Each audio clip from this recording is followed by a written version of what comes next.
затрудняват, защото не го е правила, аз не видим как вече през това и не се улесниха нещата, така че ние смятаме, че е по-справедливо.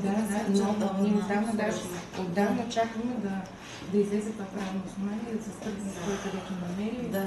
Това са опитвания да направим. Винаги са правилно основание и много добре ориентирани, запознати системи, мерки. За тази година сме го визуализирали. Правилното основание, специализирана карта сме направили, въпреки че не можахме да приключим за софтуера, който искахме, но все пак смятаме, че ще е по-улеснено за вас. Ами да, така изглежда поне това, което до тук сме. До тук няма да проблем. Това е добре. Само следва да знаете, както и вие, колежки, че всеки от бенефициентите се регистрира правно основание, като смяташе, че има. Тоест за един имот може да има регистрирани няколко правни основания. Вие обаче виждате, ако се застъпите, и вие трябва с този, с който се застъпвате, бенефициент, да решите да се споразумеете, че е правно основание важи. Ако не се споразумеете, ще имате застъпване.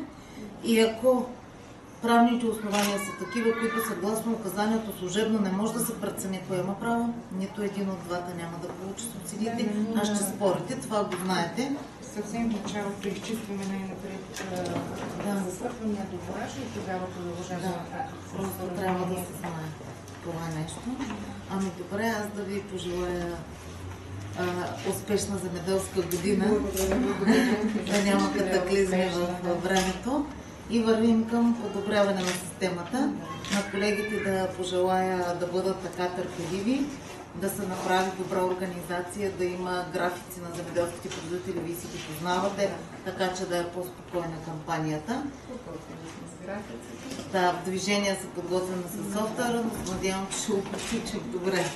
Ако кандидатствате по други мерки, освен да ви пожелая успех.